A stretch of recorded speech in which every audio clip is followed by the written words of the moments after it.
There was another traffic collision that happened with people being looky-loos, but that, thankfully, there was no injuries associated with that. The vehicle traveled several hundred feet from the center divider at the intersection and rested on the west side of the road in the brush. Sustained major damage to the vehicle. You've seen all the images of that. And with that, our Lomita Sheriff Station will be conducting the traffic investigation. And it'll take from days to several weeks to get the whole thing together. Once the investigation is completed, we will provide a detailed report. It'll be available, based on Public Record Act request, and we will not discuss it any further after that point. But at this point, I want to introduce Chief Darrell Osby, LA County Fire Department.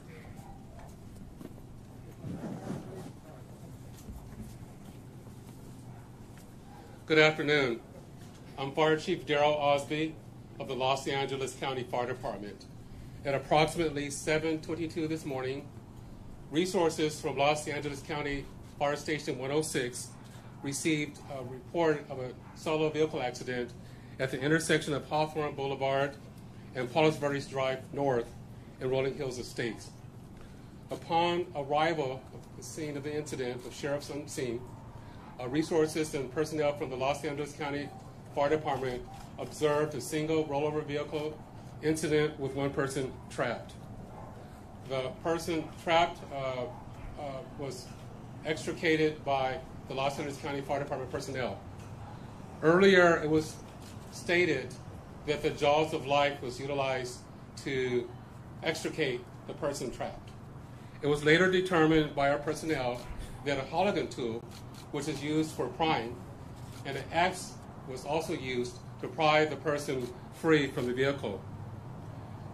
The person was packaged at the incident in stable condition with serious injuries, and because of the fact that they needed to be extricated, they were transported to Harbor UCLA Hospital. Because of the extrication, and Harbor Hospital is also a trauma center. As indicated earlier, there was also a second vehicle accident with no injuries. Thank you. And the vehicle involved is a 2021 Genesis. It's a mid-size SUV.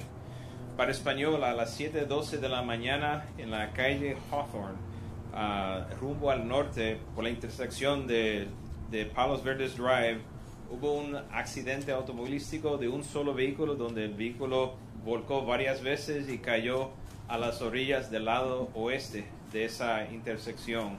Y el ocupante era el golfista Tiger Woods y fue removido del vehículo y entonces fue transportado por los bomberos al Hospital General en Harbor.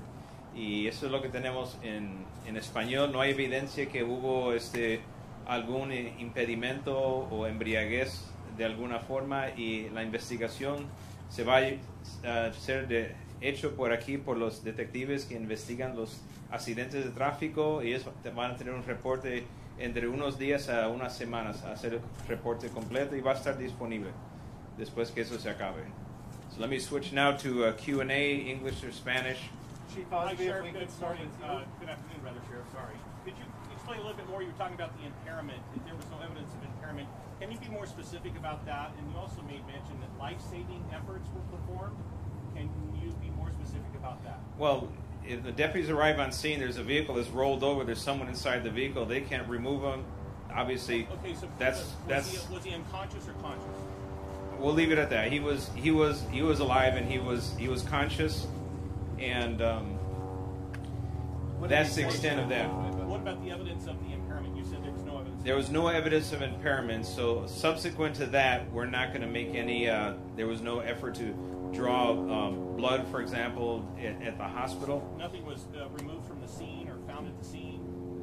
No evidence of impairment at this point in time. But I'll let Chief Osby for a second. Chief Osby, was Tiger Woods conscious when you got there? Did he say anything to the paramedics who arrived? And can you tell us a little bit more, if we didn't use the jaws of life, how exactly did that extrication process take place? Okay, the information I got back from my personnel and the things that they do is they would do a scene assessment. It was brought to my attention that he was conscious. Now, exactly what was said is unknown, but he was conscious. Our personnel make an assessment to make a determination of their level of consciousness, make sure that they're breathing, control any serious bleeding, and then control and address any serious injuries. It was brought to my attention that he had serious leg injuries, and that was assessed at the incident. The jaws of life are used as part of a package to extricate people that are trapped in vehicles. But it was later determined and brought to the attention that the jaws of life were not used to extricate Tiger Woods.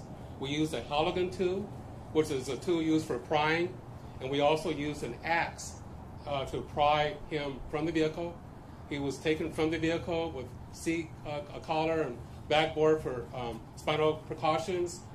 He was had the proper splints.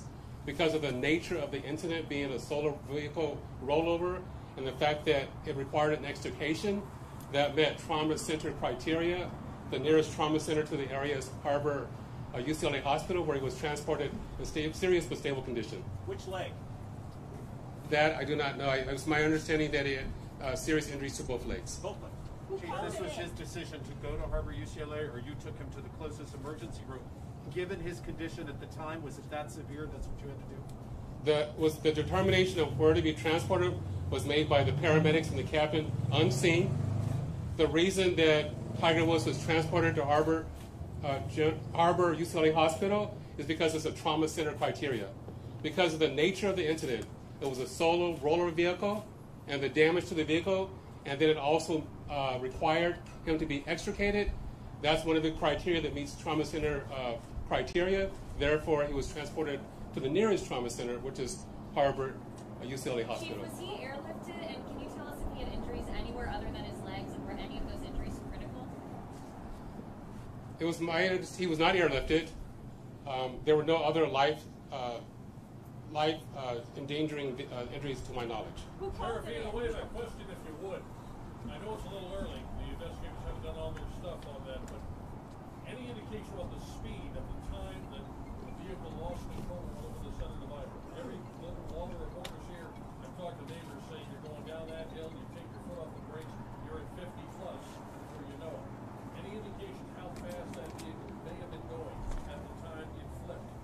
Well, at the time it crossed the center divider to the point that it rested was several hundred feet away. So obviously that indicates they were going at a relatively greater speed than normal. However, because it is downhill, it slopes, and it curves, that area has a high frequency of accidents. It's not uncommon. Any skid marks or anything which indicated that he tried to brake or stop? No skid marks, no braking. So apparently the first contact was with the center median, and from there then crossed into the opposing lane of traffic, hit the curb, hit a tree, and there was several rollovers during that process. They haven't given you any kind of a preliminary indication in excess of 45, 50, 55 miles an hour? That they're going to have to figure that one out. That's why the traffic investigators make the big bucks that they make. Sheriff, what can you tell us about his condition now? Are you still in touch with Mr. Woods' team? We've reached out. We've been in touch with his manager, and they do not want to release anything on his condition right now. We heard that he's out of surgery and perhaps been moved to his own room, Sheriff. All we know that a serious condition as a result of the accident, and that's about all they want to say.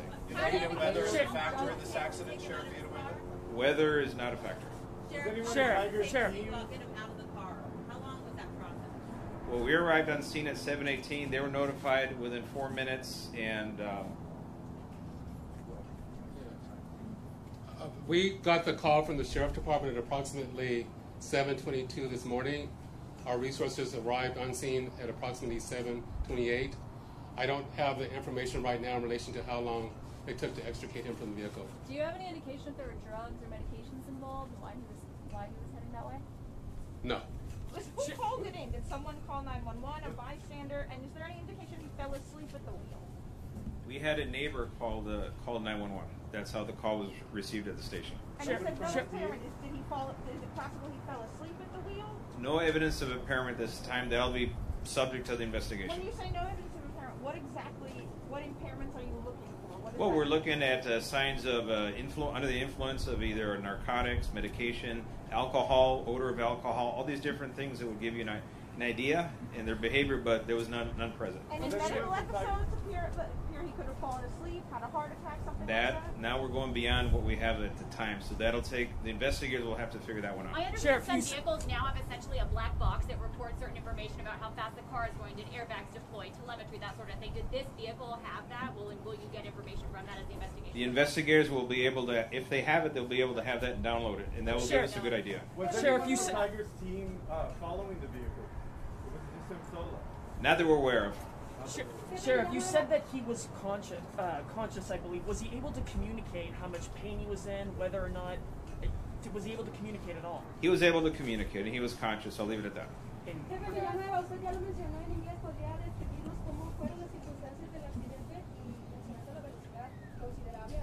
La velocidad no sabemos cuánto es, pero era considerable según el punto de partida de donde cruzó la parte mediana de la calle y donde cayó al otro lado eran varios cientos de pies. Y obviamente eso es una velocidad acelerante que se necesita para cubrir esa distancia. Hay una curva y está cuesta abajo a la misma vez. Sheriff, do you know how long he was in the car before 911 arrived? Did he say at all how long he'd been waiting? Well, we got the call at 7:12, and that came from the neighbors, so we have to assume they made that call almost immediately as soon as it happened, because the neighbors, they're sitting right within 50 feet of the location. So they saw the crash happen. If they didn't see it, they heard it, because it's literally happened right at their doorstep. This is a courtesy car that he was driving, a Genesis courtesy car, correct? That is correct. And is it possible that Mr. Woods was on the phone when this accident occurred? Or is this one of the factors that we're going to be considering? That's something we'll have to explore. The investigators will have to ascertain that, if it was distracted driving. Chief Osby, can you describe how the axe and the special tool were used to extricate him from the vehicle? I mean, as far as the doors go, I mean, how were the tools used for this process? As it pertains to the vehicle, as articulated earlier, it was a rollover accident, and so Tiger Woods was trapped inside the vehicle. So our firefighters and our firefighter paramedics used the pry bar, they call it Halligan tube, and the axe to pry parts of the vehicle away from him, so they were able to safely extricate him from the vehicle. At what point did you realize it was Tiger Woods? Did he identify himself? Did they check his license? How did you know who it was? They recognized him, and he identified himself as well. Sheriff, did you say no blood was drawn at the scene from Tiger? No, we don't have that capability, nor do we want it. Sheriff, do you know that the accident crime scene has taken a long time? It's been there now for several hours. Just moving the car now. Is there a reason so much time has been taken at this crime scene? Are there certain factors you're looking at? Are there certain pieces of evidence you're hoping to find? Or is it simply the fact that this is Tiger Woods and this is the way we're going to handle it? Well, any serious accident of this nature is going to take time. It usually takes hours, and removing the vehicle is one of the last steps, and they've done all their markers, taken all their measurements, gathered up all the stuff, and then 3 or 4 hours is pretty normal, actually. The celebrity component is not playing a factor? I don't think that'll play a factor in it. Were the neighbors like a digital map of the crime scene? Checking on his well-being? Did they make it to the site and actually make contact with him? No, they did not. No, there's a bluff, and they're sitting about 20 feet above the place where the vehicle came to arrest. Hey, Sheriff, can you talk a little bit about you know where he was coming from? Stand after he was taken out? Was he able to take a couple of steps? Can you talk a little bit about what that looked like? He was not able to get up, no. That's not an option. Did Tiger Woods ask you to contact anyone for him? Did he ask you to contact a specific member of his family or a specific member of his team that was here for the golf tournament at this point? At the hospital he did, but not at the scene. I'm sorry, sir, can you clarify? He did at the hospital, but not at the scene. He asked you to contact Yes. a member of his family? Who was it? Oh, a member of his team. Thank you. Can you talk about the conditions inside the car? Huh? Can you talk about the conditions inside the car? Was he trapped? Was he able to move at all? Well, the interior of the cabinet of the vehicle was more or less intact. The front end was totally destroyed. The bumpers, everything was destroyed. Airbags deployed, all of that. And however, thankfully, the interior was more or less intact, which kind of gave him the cushion to survive what's otherwise would have been a fatal crash. Was he wearing a seatbelt? Hablaban ustedes de que hubo otro pequeño accidente después que no fue mayor. Sí. Platicaban también los vecinos del área de que en esa bajada hay coches que pierden control, que no son conocidos del área, gente ajena. Eso es muy cierto porque si uno no está pendiente y está con el teléfono o esas condiciones hace que esto ocurra con más frecuencia de lo normal en ese lugar en particular por la bajada y por la curva. El accidente no hubo heridos, el segundo accidente. No. Was he wearing a seatbelt, or did he give any indication of where he was coming from or heading to? Well, he was definitely heading northbound on Hawthorne. Was he wearing a Well, do we know what? Yes. Do we know? Villanueva, ¿podría describir en español las condiciones en las que encontraron el vehículo? El vehículo estaba destrozado por el exterior, pero el interior, la cabina estaba más o menos intacto y eso permitió que él sobreviviera ese accidente horrífico. ¿Puede decirnos si tenía las piernas quebradas o algo? Tenía heridas en las dos piernas y heridas serias, pero no puedo decir más que eso. ¿Cuál es la Do razón we que have- la están operando? Eso es pregunta para los médicos. Did he hit the Rolling Hills estate sign that's over there? How's that? Did he hit the Rolling Hills estate sign that's right there? That he actually struck the first one going northbound, and that was on the center median. That was the first thing that made contact with. I know you said he was going northbound. Do we know where he was coming from at the time? Not to my knowledge. Sheriff, there are some reports that he was seen speeding earlier in the day. Have you heard those, and will you be conducting any other interviews following up on those? That'll be up to traffic investigators and the relevancy. Thank you. 3 more questions. Sheriff, can you Say say that that profile speed was case? a factor in this? Well, like every accident in that area, when it's downhill on a curve, the speed, the vehicle code 22-350 says unsafe speed for driving conditions. Typically, at an accident, when it's a factor, that is one of the sections that is cited. And sometimes, just because that's a posted speed limit, if there's a wet road, for example, that doesn't mean your speed limit is fixed there. You actually have to slow down even lower than that for the conditions of the road. So downhill on a curve is something that it's a lesson for everyone. You got to be aware of this. The speed is a factor. And then if you could, can you just kind of paint the picture for us again? Because I know you'd answered a question, but just some clarity. He's coming down off of the hill. Speed, we think, is a factor. What's the first thing he hits when he loses control and goes over the median? Can you kind of walk us through the sequence of events there? From what I understand, the first thing was when he made contact with the center median would be the welcome to Rolling Hills Estate sign. That's the first thing he hits is the sign. And that's in the center median. There's actually two signs. He hit the first one, the southernmost of those two signs, and then he winds up going across southbound lanes into the brush on the other side. And he hits a tree, is that correct? Yes, there's a tree about 8-inch stump, and that one was sheared. Sir, you talked about the fact that he communicated to you. Can you describe to us his pain threshold at the time? This is a man who has to be rushed into surgery today, and his legs are damaged. Was he in shock? Was he in tears? Was he in excruciating pain? How can you describe his reaction to those who first got him? I would leave that up to Chief Osby on that one. Yeah. Once again, Darrell Osby, Fire Chief, Los Angeles County Fire Department. I can't respond to the specifics of Tiger Woods. I mean, some of those questions are personal and need to be released from him or whomever's representing him. The only thing I can tell you from my experience of working in public safety for the past almost 4 decades, that anytime you're involved in a single vehicle accident like this with rollover and that level of damage and broken legs and lacerations, that you're going to be in severe pain. What was your concern then, Chief, when he was injured and you're transporting him? How concerned were those paramedics to get him to the hospital in a certain amount of time? The fact of the matter is that he was a serious condition, but he was stable enough to transport to a trauma center. If the injuries are more dramatic and they couldn't control an airway, then they would have transported him to the nearest facility.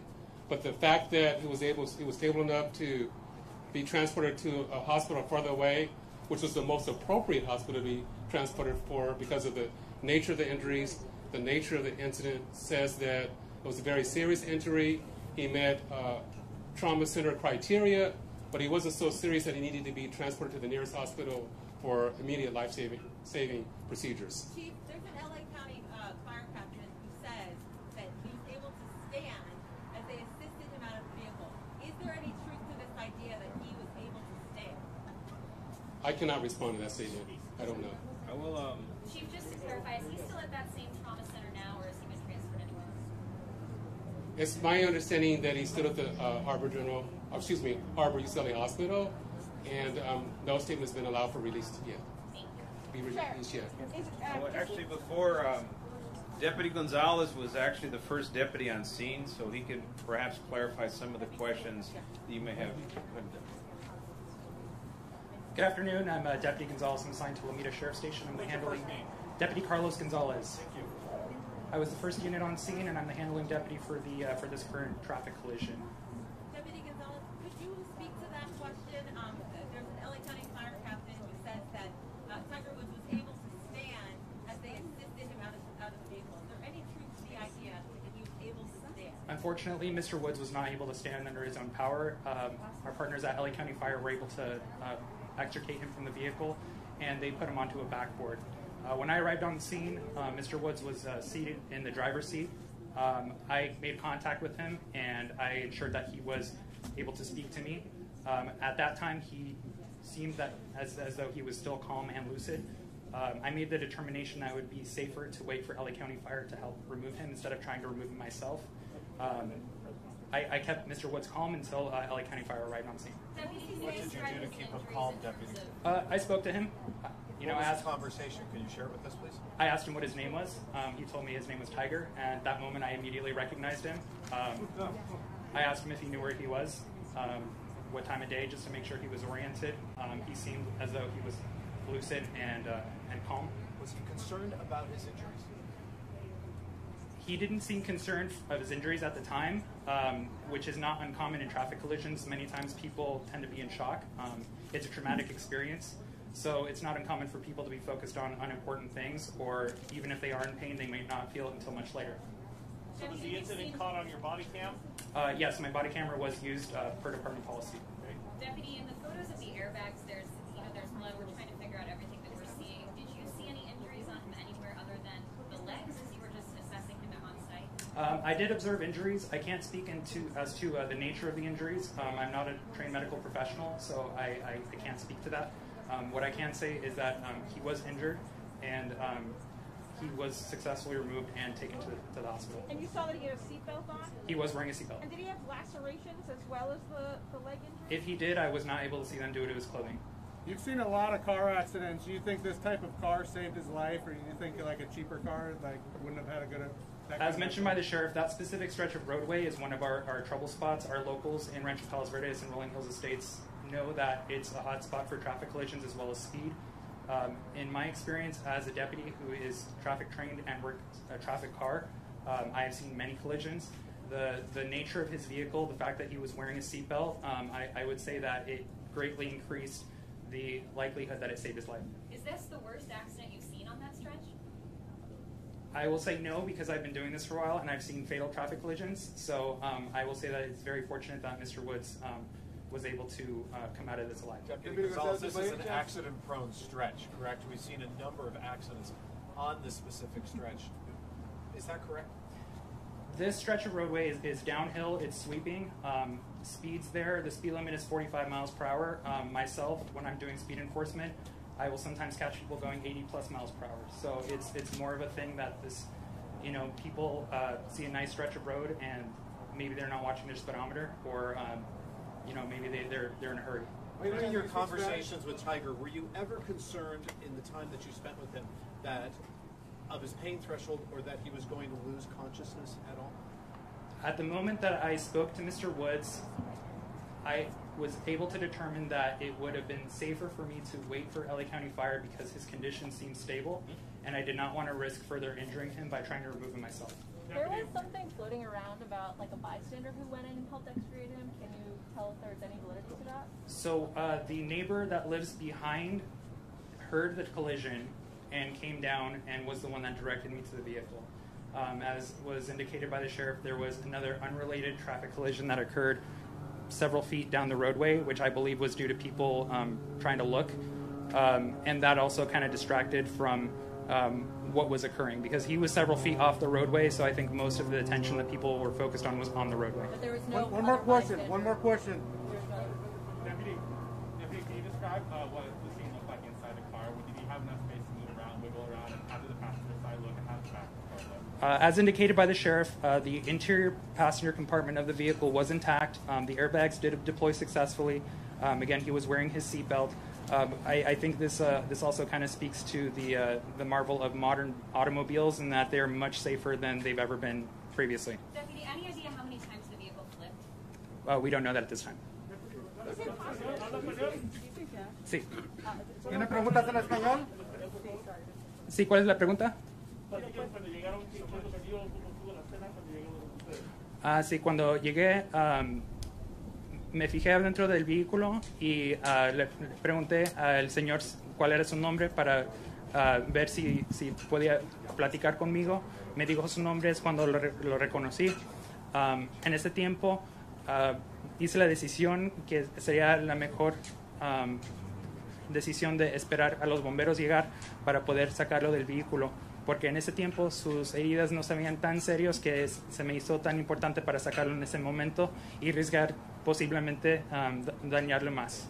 Mencionó que algunas personas estaban diciendo que se había podido estar de pie, lo cual usted dijo que era totalmente falso. No, cuando lo sacaron los bomberos, lo pusieron en un stretcher y ahí sí se lo llevaron. ¿Y entonces sí portaba el cinturón de seguridad?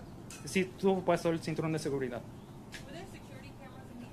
Español, por favor, español.